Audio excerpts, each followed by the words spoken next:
Tabrik C. It's an interactive session on politics. I'd like to invite everybody to please join us here for a hot cup of chai and a lot. Myself and my book by reading, as I always do, the back cover. So you get to know exactly what the book is.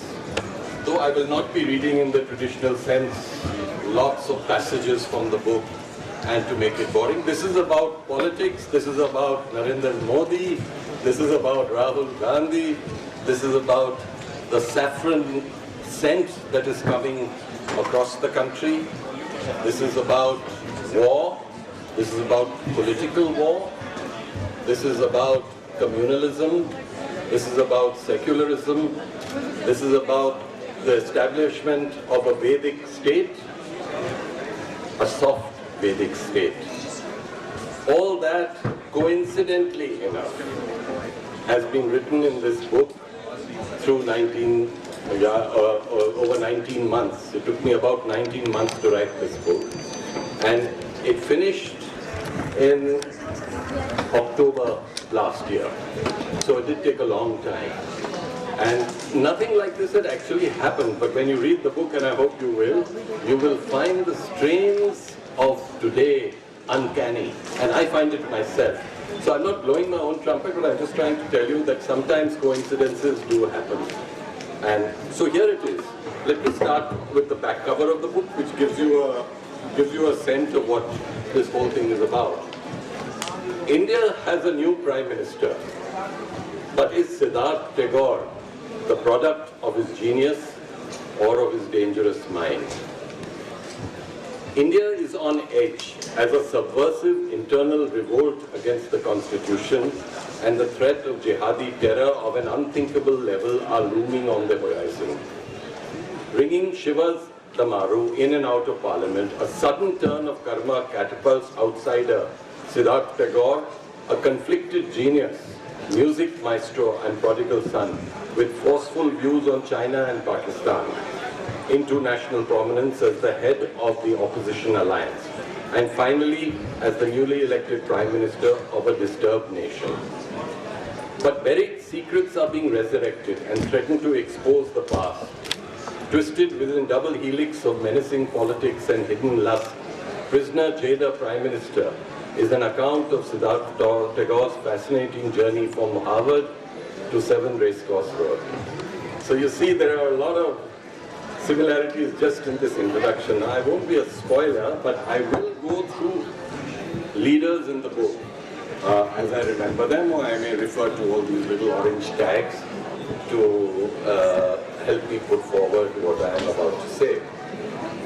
So, to start off with, it's about Modi, it's about Modi, it's about Modi. The superstar, right? The rock star of Indian politics. The person who has taken or is taking India by storm. But there's a big question mark. There's a very big question mark that hangs around him. That wouldn't hang around, let me put in a little masala into the chai here. Maybe it wouldn't hang around if you had a distinguished leader of the opposition like Rahul Kejri instead of him, or Sushma Swaraj instead of him, leading a BJP which may or may not get the requisite majority to come into power. So let's discuss, before going into personal situations of various politicians, let's talk about what are the prospects of the BJP. It's well written about. I mean, people have now, we know that the Congress party is a sinking ship, right? Now, how far it is sinking is anybody's guess, right? I mean, people are saying a total wipeout, 40, 50 seats. Other people are saying that no, it can perhaps manage 100, 120 seats. God knows, right? It all depends on how the BJP Tufan takes the country, right? So, and the BJP Tufan means Modi. Modi is the BJP right now. So what happens if, again it's been talked about a lot, if Modi falls short well short of a complete majority, which is most likely. Let me begin the other elements and the other personalities. What about the three ladies in Indian politics, the three strong women of Indian politics? Let's not forget Jayalalitha, Mamata Banerjee, and the great old lady from, middle-aged lady from UP, right? Mayawati. All personalities in their own right. All powerful individuals in their own right. Each one of them commanding more personal seats in the Lok Sabha than what probably Modi will get from Gujarat, right? Gujarat has a small number of seats. So each of these ladies wants to be Prime Minister of India.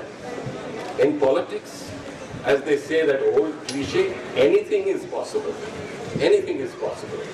So you could well have a Jayalalitha, right? You could well have a Mamata. I mean, here she is a few kilometers from here addressing a press conference, right, where all the press have gone, wondering what she's up to.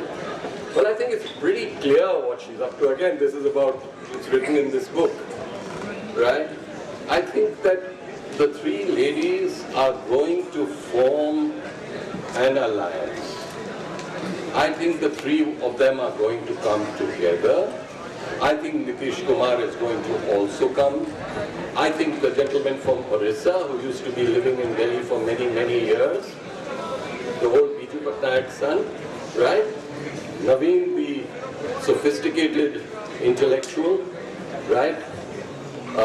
Didn't know a word of Oriya till he went there and got elected, and has stayed there for a long, long time, and has been a fairly good chief minister. Again, a person with political ambition. Well capable of assuming the chair of the Prime Minister if a compromise candidate is to be found, right? I mean, if Dev Gowda could come in, please understand that there's been only one BJP Prime Minister in the history of India. There have been several Congress and several non-Congress, non-BJP. You know, Chandrasekhar, Charan Singh, blah, blah, blah, blah, all for 1 or 2 or 3 years. But probably this is a necessary churning. This is a necessary churning that takes place. Because it's like, I always give this analogy of the Hawkins pressure cooker, right? Sorry to give brand names, but say, you know, a country, 1.2 billion people, right? Pressure is bound to grow. Pressure will grow. And in this pressure cooker that is India, pressure is growing. Terrorists, this, that, the whole lot. But our country is going forward. I mean, look at Delhi. Delhi is the capital. Roads have been built, maybe not so many, but for the middle class, it has been an explosion, right? Definitely. They're not unhappy, but they've all gone onto the BJP fold for reasons which I'll just talk about, right? Now, when we see that we have a conglomeration of small state parties, this is a federal country, right? People are loyal to their state, right? The Bengali is a Bengali. He's an Indian, but he's also a Bengali. He speaks Bengali, he thinks in Bengali. He loves his country, he also loves Bengal. Siddhartha Tagore is that type of person. He's in the book, he's a Bengali, right, who becomes Prime Minister. Quite possible. Now, so if you take the mathematics of it all, right, from north to south, and now given the mathematics of the Andhra situation that is playing out right now, neither the BJP nor the Congress can hope for any of the Seemandhra votes, right, at all. Telangana is definitely in the Congress camp, without doubt, now if not through their associate political parties. You go right from the north to the south, you take the communist bloc, 40, 50, 60 seats, whatever it is, they will get those 40, 50 seats across the country. You can't, that is there. Maybe less, maybe 30, right? And then we come to the kebab mein haddi, Arvind Kejriwal, right? Everybody is talking about him, right? He is not an anarchist. Oh no, Arvind Kejriwal is far from being an anarchist. He is a self-styled revolutionary. He wants to be a revolutionary in the Mahatma Gandhi fashion. He wants to do satyagraha. He wants to do sit-ins. But the problem with Arvind Kejriwal is that he goes to the other extent. He goes and sits on a dharna, not very far on the gates of Rashtrapati Bhavan. Again, it's called Flames at Rajpath. There is a chapter or something like that here, where, he goes and he sits in front in the freezing cold. He says, he says on TV that who would sit at 4 degrees centigrade? I'm getting a cold, I'm sick, etc. But I'm not doing it for publicity, I'm doing it because of commitment. Sure, he's doing it for commitment. However, he was willing to disrupt Republic Day. Now, Republic Day is in fact Constitutional Day. Republic Day is a symbol of our country. It is the day the Constitution came into force.